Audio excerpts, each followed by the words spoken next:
Assalamualaikum warahmatullahi wabarakatuh. Halo semuanya. Perkenalkan, nama saya Fatan Arswida. Saya adalah mahasiswa Prodi Pendidikan Biologi di Universitas Negeri Jakarta. Nah, pada kesempatan kali ini saya akan membahas tentang asal-usul nama Indonesia dan makna atau arti identitas nasional serta unsur-unsur apa saja yang akan menjadi identitas nasional.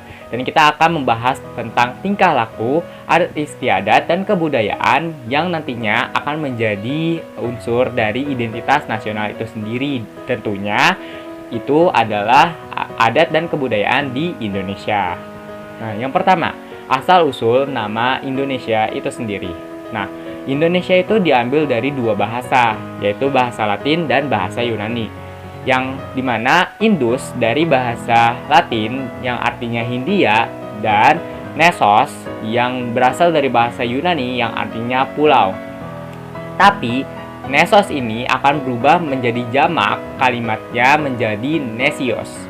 Nah, Nesios ini artinya pulau-pulau, makanya Indonesios itu atau Indonesia itu artinya pulau-pulau Hindia. Nah, tapi ada yang mengatakan bahwa Indonesia itu sering disebut Nusantara. Apa sih arti Nusantara itu? Nah, Nusantara diambil dari dua kata juga yang di mana Nusa artinya pulau dan antara yang artinya hubungan. Maka Nusantara artinya adalah hubungan antar pulau-pulau atau rangkaian pulau-pulau yang membentuk sebuah kesatuan atau sebuah negara gitu. Nah, kita sudah mengenal asal-usul nama Indonesia itu sendiri dan sekarang kita akan masuk ke materi berikutnya, yaitu makna identitas nasional serta unsur-unsur apa saja yang akan menjadi identitas nasional. Sekarang kita lanjut ke apa sih identitas nasional itu sebenarnya. Nah, identitas nasional atau national identity itu diambil dari dua kata, yaitu identitas dan nasional.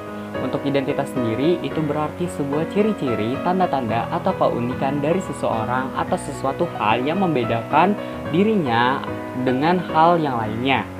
Nah, kalau untuk nasional sendiri itu berarti sebuah identitas sebuah kelompok besar yang diikat oleh kesamaan kebahasaan, fisik, agama, atau kesamaan-kesamaan non-fisik seperti tujuan, cita-cita, harapan, dan keinginan. Nah, identitas nasional inilah yang memberikan sebuah pergerakan kepada kelompok-kelompok besar tadi yang diwujudkan dalam bentuk-bentuk organisasi-organisasi atau pergerakan-pergerakan lainnya dan diberikan atribut-atribut nasional di dalam pergerakan tersebut. Untuk pengertian identitas nasional ini ada yang berasal dari dua pakar. Yang pertama ada Charmin.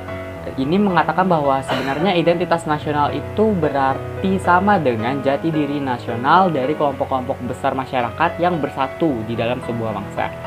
Sedangkan kalau menurut Kaelan itu identitas nasional itu secara etimologi berarti diambil dari maknanya merupakan sebuah ciri-ciri atau tanda-tanda sebuah keunikan bagi bangsa dari bangsa itu sendiri yang membedakan bangsa tersebut dengan bangsa-bangsa yang lainnya.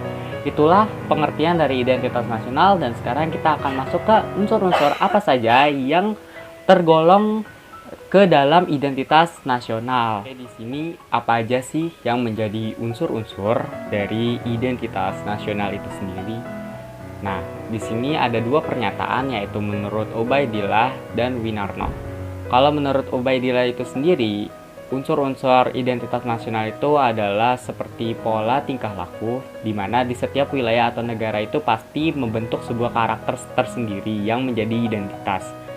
Nah, kemudian ada lambang-lambang seperti yang dikatakan pada Undang-Undang Dasar, maka lambang-lambang itu layaknya bendera, lagu kebangsaan, dan bahasa nasional. Dan ada yang namanya alat pelengkap. Alat pelengkap ini kalau di Indonesia itu layaknya pakaian adat dan alat musik tradisional. Serta kemudian ada tujuan.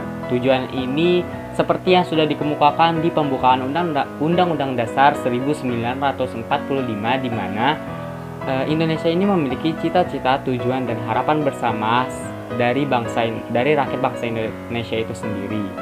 Nah, masuk ke pendapat Winarno. Winarno ini menyatakan bahwa yang menjadi unsur-unsur identitas nasional itu ada 10. Yang pertama adalah bahasa nasional, lagu kebangsaan, lambang dari negara, bendera negara, serta semboyan dari negara itu sendiri. Dan kemudian ada dasar-dasar filsafat dan konstitusi hukum yang berlaku. Kemudian ada bentuk dari negara itu sendiri, serta konsep wawasan Nusantara. Dan yang terakhir adalah kesamaan budaya serta sosial yang berlaku di sebuah negara yang menjadikannya sebuah identitas. Kemudian kita akan membahas tentang tingkah laku secara adat yang menjadikannya sebuah identitas nasional.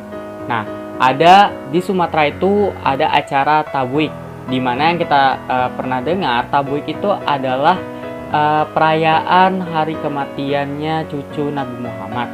Tetapi cara melakukannya itu menjadi sebuah ciri khas dari bangsa Indonesia sendiri. Itu karena cara mereka merayakannya itu sangat berbeda dari bangsa-bangsa yang lainnya. Jadi mereka itu akan membopong sebuah peti besar tapi dihias dengan payung di atasnya dan makanan yang didapatkan dari hasil tangkapan mereka. Ini menandakan bahwa rasa syukur mereka atas kelimpahan sumber daya alam yang diberikan oleh Tuhan.